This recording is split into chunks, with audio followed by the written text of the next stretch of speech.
Today, I Remember When takes us to the home of Helen Gill Miller, whose father and uncle started the Gill Seed Company in 1910. Helen, thank you for inviting us to your home today. You're welcome.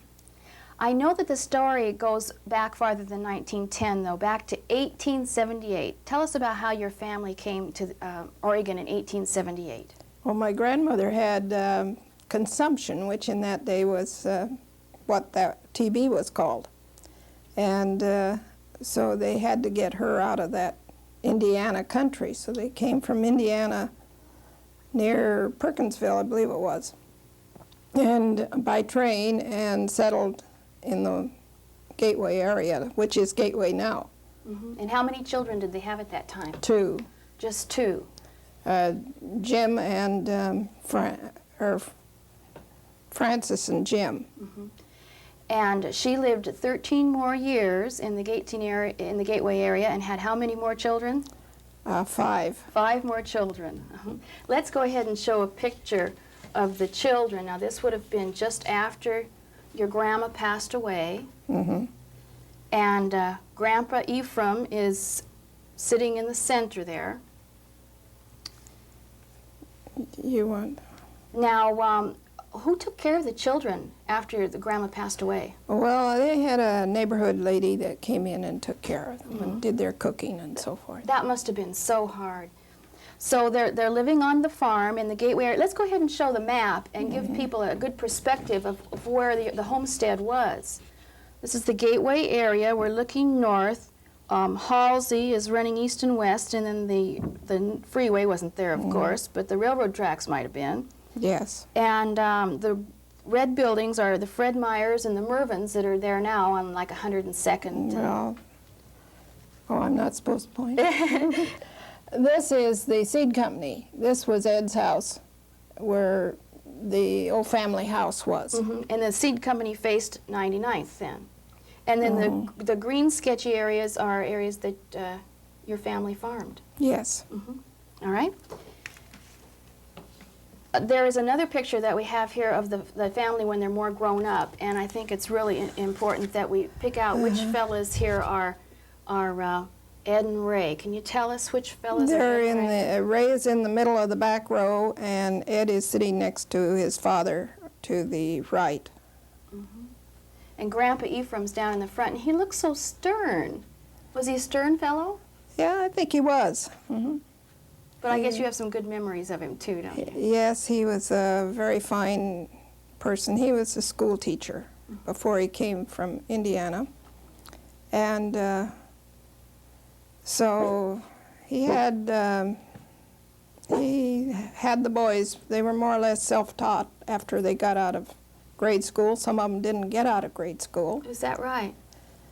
So now you said they spent their evenings doing something a little unique because he wanted them to have good schooling. in the mornings he'd say, so-and-so take a affirmative on certain issue, and then he would appoint somebody else to do the negative, and that was their evening entertainment. They'd have debates.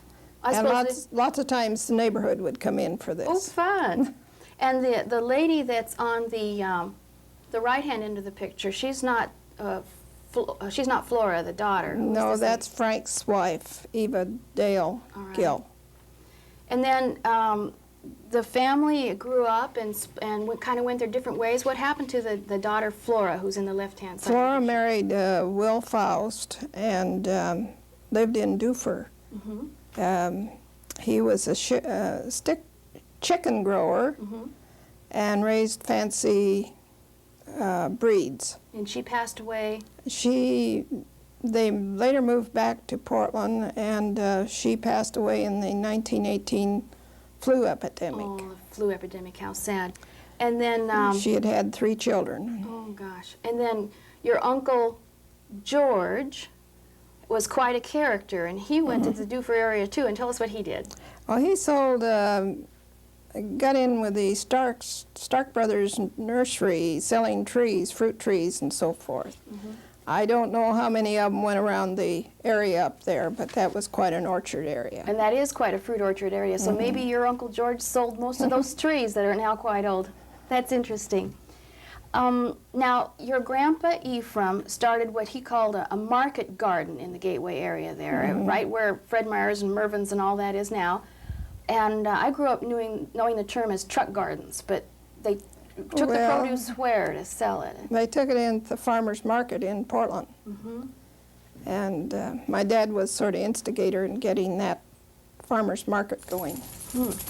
We have a picture here of your father sitting on the wagon, and they're taking a load into the market, I suppose. Yeah. And this would be They really turn of the said it century. was 6 miles, but I think it was always further than that.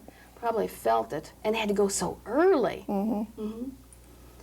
Now, at this time, they have the market garden. They're starting to experiment with some of their own seeds. Did Grandpa Ephram encourage that, do you know? Yes, I think he was the one probably that got it started, because he was quite a, he was a horticulturist. I believe. I didn't know him all that well, but I think that he really was the one that taught them to select for the good qualities of the vegetables or flowers or whatever. To repeat the ones that worked well. What was the soil like in that Gateway area? Rocky. Kind of like the Rockwood area. It was river bottom at one time. I think it ties in with some area up in Montana where the earth slid through, or some catastrophe many years ago. Well, it's Thousands of years ago, probably. Just as well they're not using it for farming now, so it's so rocky.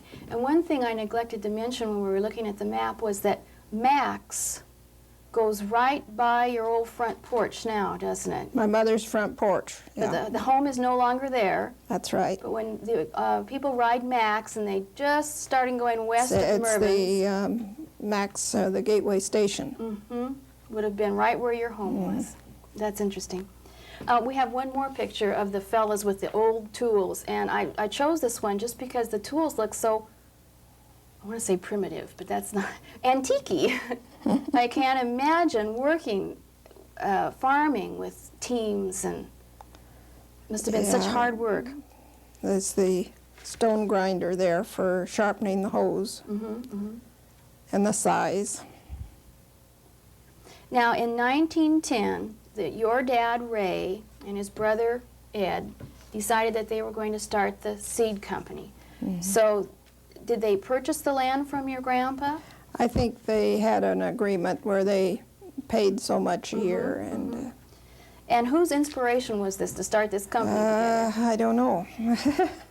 But it must have come from... I think that they both decided that that was what they were cut out for, and they both grew up on that place and could farm it and knew the things that went wrong with it and so forth. So they knew what to look for in the seeds and give people good advice and all. Where were people getting their seeds until the Gill brothers started their company? Well, I don't know where local people got them, but our start, I think, came from Holland, especially in the cabbages and that. There was a Siddell family over in Corbett, too, that we got seed from, but whether they started after the seed company did, I don't know. I suppose getting the seeds from Holland would have been expensive, too. They were expensive. How they many... were collateral in the bank. Ooh, really? They were considered, the seeds were considered collateral? Boy, gone are the days, huh? That's right. How many acres did your, the fellas farm altogether, maybe at the peak of their time? Oh, probably about 150. I suppose they leased land from other areas around there, too. And they were in flowers and dahlias, too. You said that they were the biggest... Grandpa Gill started the dahlias, I think, because he liked them.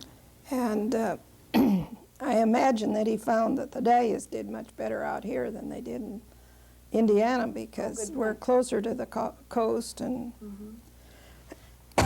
At one time, I was reading in the, that the Gill brothers had the largest dahlia farm west of the Mississippi. That's right. Quite an achievement. That was about 1920. Now I want to talk some more about and get into the seed catalogs and how they crossbred and came up with these really interesting different varieties, but I have a couple more pictures we just have to look at. This one was taken in Dufur, but it's Ramsey Park Grange. Oh, Ramsey Park Grange. And I think one of the things that's so unique about the Granges is that women were equals and could hold offices and were really included back in the days when they weren't thought of as equals. And your grandpa Ephram is sitting where? He's to the left, well, Lower right corner. Lower right corner. And then one of the Mr. Dufers himself It's in the middle. is sitting in the middle right behind the desk with the mustache. And your daddy is one of the fellows up on the left. I thought that was a great picture. And this one, you can't talk about East County without talking about the Multnomah County Fair, huh? I think that's a county fair, yes. And this is... And that was one of the Gill brothers' booths. I can just faintly remember that they had, well, they selected for the seed company fair, and they were also selecting for the Grange booth, the Russellville Grange booth. So. And this was your dad in the picture, Ray. All right. All right, let's go on and show how the catalogs looked when they got them together. They're about this size. And how often were they mailed out? Every year. Once a year. And right after the first year, we started mailing the catalogs out. In this early spring, or right like January for spring. We tried to get them out before the Christmas mail was going. Now you have taken other in fact, all of the catalogs from the very beginning and bound them together in these books. These are really cherished, I know. Let's take a look at one of the very early covers of the Gill Brothers, oops, dropped my notes, of the Gill Brothers seed catalogs here. Yes. Back in the days before the... That was in 1915. It started in 1910, but the first 4 years there were no catalogs, just a mimeographed or copied sheet probably. Oh, cute. And then we get into a little more color here as the years pass. 1925. That lower right-hand corner dahlia is the famous Marcella Gill, which is not in existence now, which is a shame. That was named for Ed's stepdaughter, and it has been one of the best cut flowers for dahlias. And it's too bad that these strains are lost to posterity. They're gone. And we'll show a picture of Marcella, too, the beautiful girl that this dahlia was named after. And then the second volume starts a little later here. Let's look at this. Now, I thought this was a cantaloupe, but you don't call it a cantaloupe. What do you call it? Well, it can be a cantaloupe or a muskmelon. Muskmelon. Where do you get a name like that? I wonder? Usually people consider the green-meated melon as the muskmelon, but I don't think there's really a great lot of difference. That was started from and selected from what they call the old spear melon, which was more long and elongated like an egg shape, and they were breeding the corners out of it, or the points out of it, so that it would pack better for shipping. You had a cute story to tell us about Grandpa Ephram and the melons. He had lots of cats, and whenever he walked through the field, why, he selected a lot of these melons, and the cats would go right along with him, and when he'd go back in, why, he sometimes plugged the best ones, he thought, just to get the depth of the meat. That means and the color. Plug a hollow thing in and pull it out, and you can see. Okay, put a hole in it. All right. And the cats would go in and pick out the best ones. They always got the best meated and the best flavored ones. I never heard of cats eating cantaloupe. Isn't that funny? My dog always eats an apple with me every time I eat one. So. I learn something all the time here. All right, now this picture shows several of the special varieties. The, let's see, I'll read them here. Gill's Special Nantes, is that how you say it? Yes. Which was the carrots? That's a coreless carrot, which was one of the best flavored carrots that I know of. And it's not pointy on the bottom, it's more rounded on the bottom. Mm-hmm. And then the golden bantam Corn corn. was And one what of was their... unique about that? Well, golden bantam corn was the old bantam corn, which was 8 rows, and they bred it to be 12. You mean they actually counted the rows on the corns? I've eaten lots of corn, but I couldn't have ever told you how many rows. Next time I eat corn on the cob, I'm going to count the rows, I tell you. There'll be a lot of variation, but there are a That's lot so more than 8 interesting. now. But if you're growing one variety, you'll always get the same amount of rows. As a rule, sometimes never you knew might that. get a sport. And then you had a wonderful story about this orange melon. Golden delicious squash. Delicious squash. Okay, tell us about Well, this that story. was a cross. My mother hadn't been married too long when this happened. Dad always was bringing home seeds and leaving them out to dry, and he'd been down to a special grower, and they'd picked out some very special Boston Marrow and I think a Green Hubbard. I'm not sure, or maybe it was just Boston Marrow there and someplace else another one. But she threw them out. Now he had them drying. And they got mixed in the drying, and Well, tell us where they were drying. I can just see your mother saying, "Get these seeds out of here." they were on the back porch, I think. Drying on a bunch of newspapers, probably forever. Uh-huh. So anyway, they got mixed. And I heard the story is that she threw them out, but in reading something the other day, you know, we found that some old... it had been planted and it came out this way. So the way you heard the story, I like your story better. So the 2 different kinds of seeds actually got thrown together and this was a mixed. selection from that. I did hear that most of the pumpkin that we purchase, canned pumpkin that we're going to make pumpkin pies out, isn't really from a pumpkin. It's from a pumpkin-tasting squash, and I wonder if it's this very one. That's one that they used a lot for it. For heaven's sake. So this could have been the accidental beginning of my pumpkin pie. Yeah. All right, let's look at these marigolds here. I like the flowers, too. Oops. This One one of is the seed companies developed a mixture of marigolds that, anyway, they struck my dad's fancy because they were more bushy fuller and taller. I suppose they were better cut.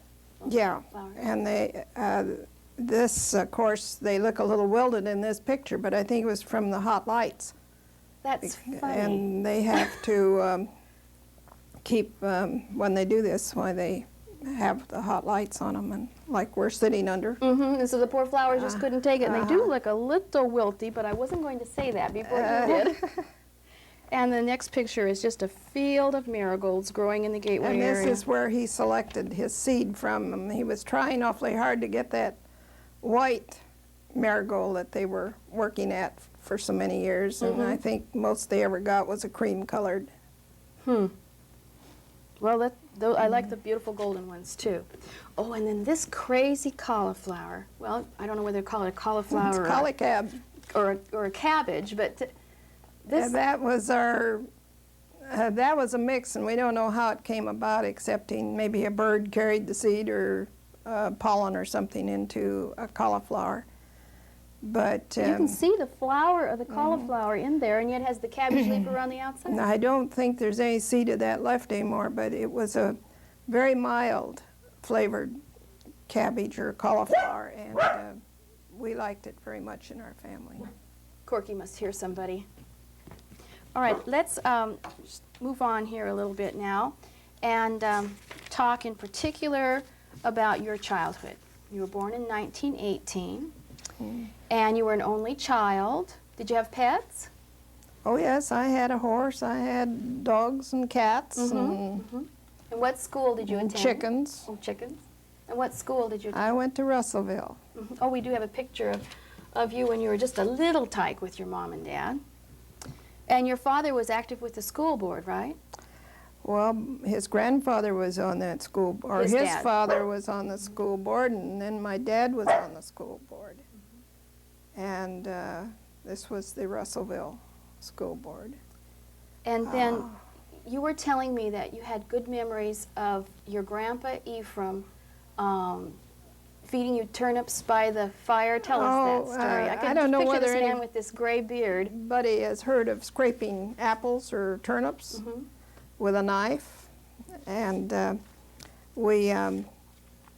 he would sit around in the evenings and scrape an apple, and I would eat it off the knife. Just feed you slowly by the fire. Sometimes we'd have popcorn with it, and other times we wouldn't. Those are nice memories. We also have your high school photo. You graduated from Gresham. in the year. 1937. Did you have to work on the farm much? I worked on the farm quite a bit, yes. Did you fill the seed packets? Yes, I filled seed packets. I could have got rich if I'd have had a penny for every one. Oh, what did they shut them with? Did they staple them or No, we used glue. glue? Well, I don't think they had staples when they first started out. Oh, well. And did you have to mix the glue yourselves? Yes.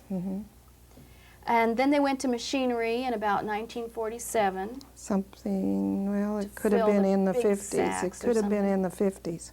I spoke with your daughter Cheryl, and she had good memories of the cloth sacks that they used for the bigger, like over 1 pounders, cutting them up, making doll clothes out of them. That's great. I can remember her doing that, but we had, sometimes we got some flowered sacks, but not too many. I mean, the ones with the printed pictures on or flowers. Now tell us a little bit about the buildings that were on this property. I can remember shopping at Olds and Kings when I was in grade school, and here right next door was this great big Gills Brothers Seed Company, but being the city girl, I didn't even notice it. Here we were so close to each other. Well, it was a huge building, and they had added on several times. I can remember at least 3, and probably there was more.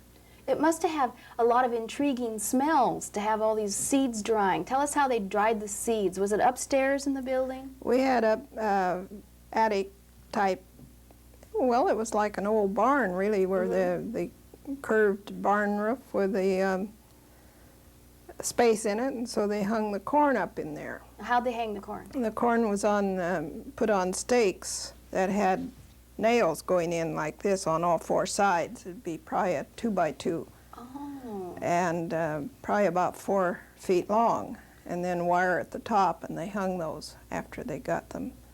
And then they'd husk them and stick the corn on these nails and then hang them up to dry. Yes. And that's the seed that they'd use to grow more corn. Okay. And We run it through a mill, and that would take the corn off the cob. the fellows would sit around in the real bad weather and take the bad kernels out, like if there would be a black kernel or something, why they took that out. Pick them out. Always busy. Now, when they put the seeds out, would they lay them out on newspapers? How'd they dry them?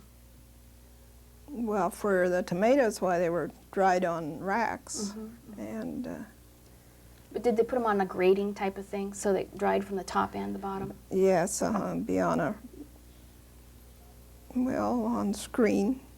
Your daughter Cheryl said she had a memory of the tomatoes being all put in a pot and then just sitting in there rotting, and then she said from there she didn't know how they got the seeds out. Now tell me how tomato seeds are so teeny.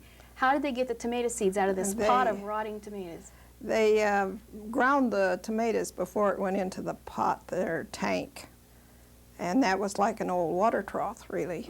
And then when they got ready to put that into the barrels, why they fermented it a little bit in that pot or tank, and then they would put it in the barrels like whiskey barrels.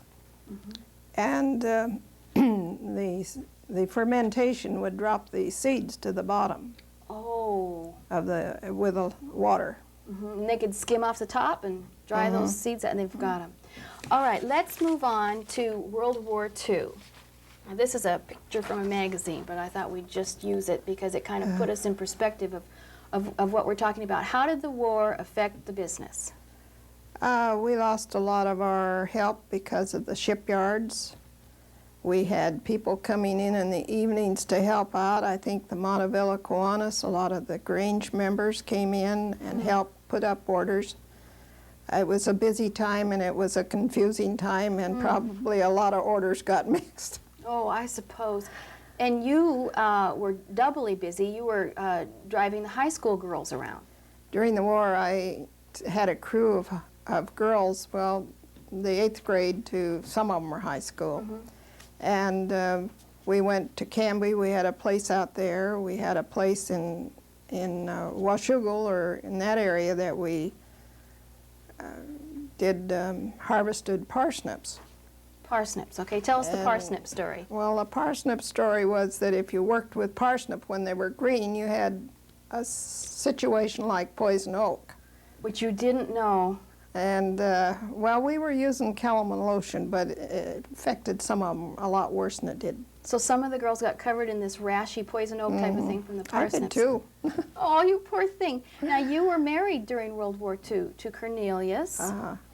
And you had an interesting honeymoon. Tell us what you did on your honeymoon. We dug dahlias. At the beach.